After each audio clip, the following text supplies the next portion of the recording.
Ah, nuts. Grr.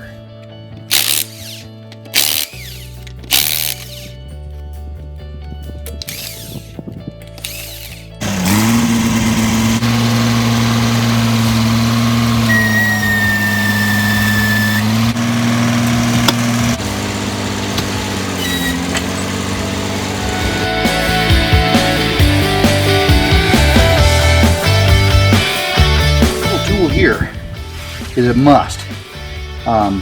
Valve stem remover. You will love it. Just a simple little process. At the end of the video, I'm going to show how I keep all of my tire stuff organized. Otherwise, a lot of my friends, they have all these tools, but they can't find them. A lot of my good rancher friends, they'll spend a half an hour looking for a tool. When keep it all in the same tray, you're golden.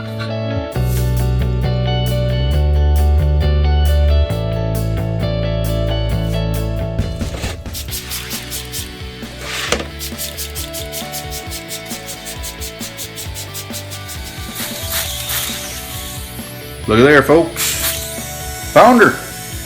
Just a pinhole. Could be a cactus, could have been anything. But I did end up having to put a little more air in the tire to see what happened. Right there.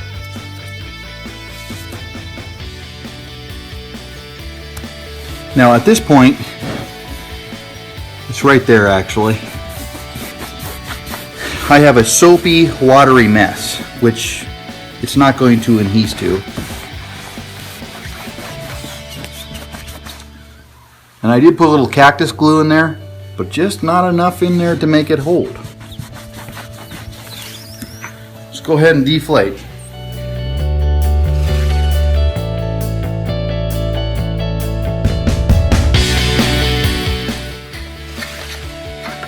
Now here's your rubber prepper, okay?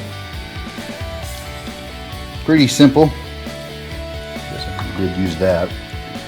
Just apply some to your rag. Now this can be bought, you know, your local farm and fleet or whatever. I buy mine kind of a premium grade, this X seal.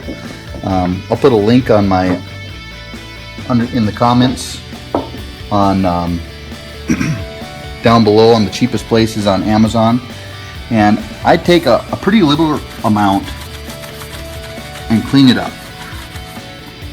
All this is doing, see that? It's getting that off. So after phase one of taking the tube out of the rim and the tire, phase two would be identifying your leak. This is phase three. This is the buffing solution. The vulcanizing cement, if you can say that. Sounds like something that should be on Star Trek. But you will need this after you use your buffing solution. Okay. This would be your next stage. Make sure that you have this somewhat cleaned off because you don't want it to get too crazy, right?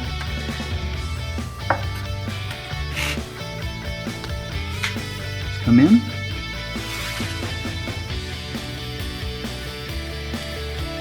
You don't want this stuff to puddle up. You're not after a whole lot. You don't need a big blob on there or anything like that. Basically, you're just touching it up. Just go ahead, no bubbles.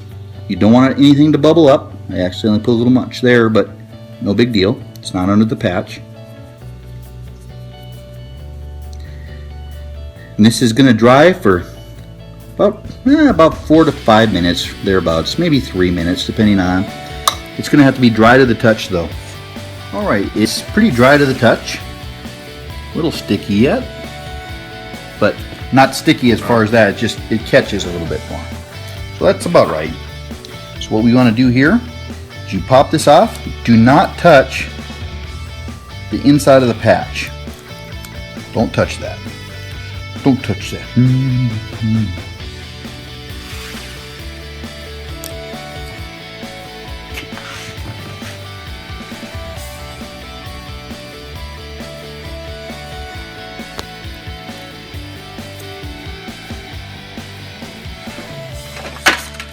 At this point, you want to get a good, strong, sturdy roller.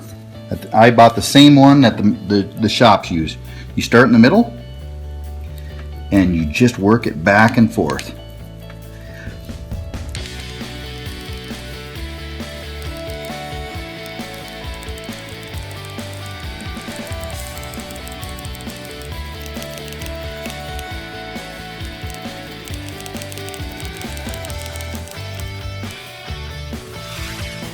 Make sure to get those ends on there good.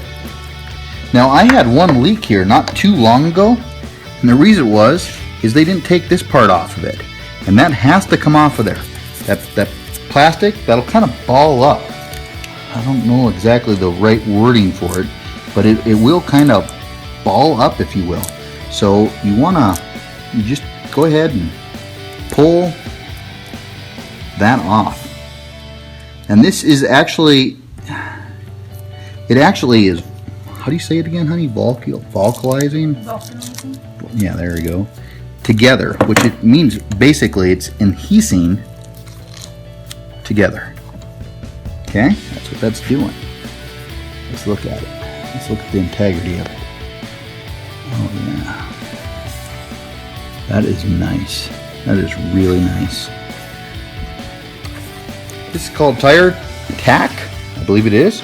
You can use baby powder, it doesn't really matter. What you're doing is this is still going to be a little, this is smooth, feel that? This here is just a little, not tacky, but just more of a, kind of a stopper, you know? You can't do that versus this. So you don't want this to stick to the side of your tire. That could become a problem, because if I get another hole in this tire, or this tube, I'm going to have to pull it back out again. So you just apply a liberal amount. Stuff's pretty reasonable. There you go.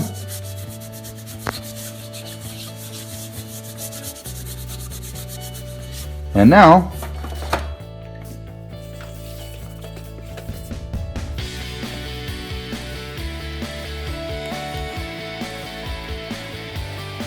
this here is one of the handiest homestead tools you'll ever have.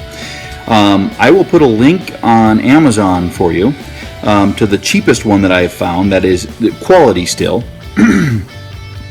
But this here allows you to hook to your tire and tell you exactly how much air is in your tank and how much air is in your tire.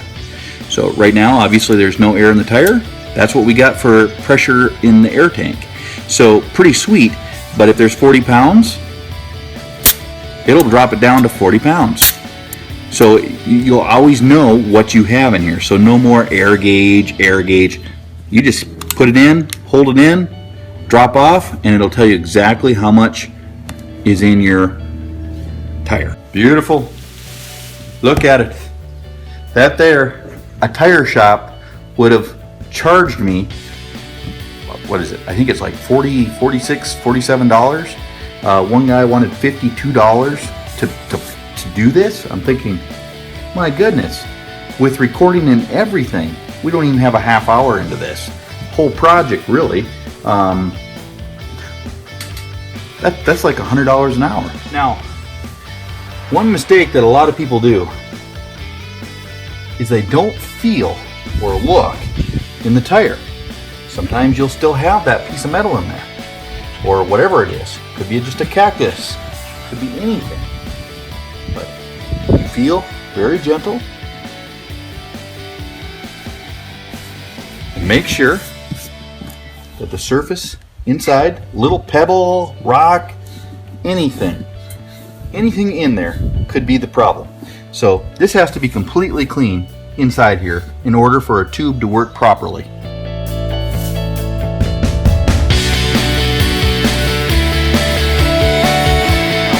A lot of the problem is getting the valve stem through the hole, but a problem quickly taken care of. Go ahead, pop this through the hole, like so. Go ahead and screw this onto your valve stem. I'll just go ahead and flip this tire over for me. At that point, just go ahead and screw them on.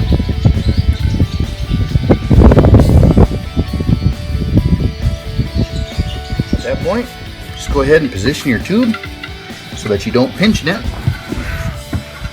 Made in the U.S. Ooh. Makes it nice, huh? And I always do try to go American made if we can. Sometimes American made's pretty proud. Then to pop this through, and just kind of position it so that your tube is going to ride correctly. You don't want it to fill up and you have your kinked over. Go ahead and lube them up just a little bit. I used to use oil and grease on this part. Found out later, over time, that really will damper your tire. So that's not a good thing to do. So now I use a tire lube only. It's made specially for tires. You could use soapy water, which would work, but this tire lube is basically, I forgot what it is now. Vegetable oil, I think. It's supposed to be non-corrosive. Now make sure that you're not hitting that tube. You hit that tube, folks, and you're having issues again.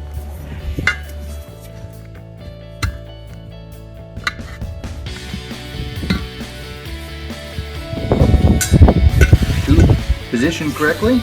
At this point, we're ready for air, folks. At 100 pounds PSI, and right there, 35 pounds. Isn't that sweet?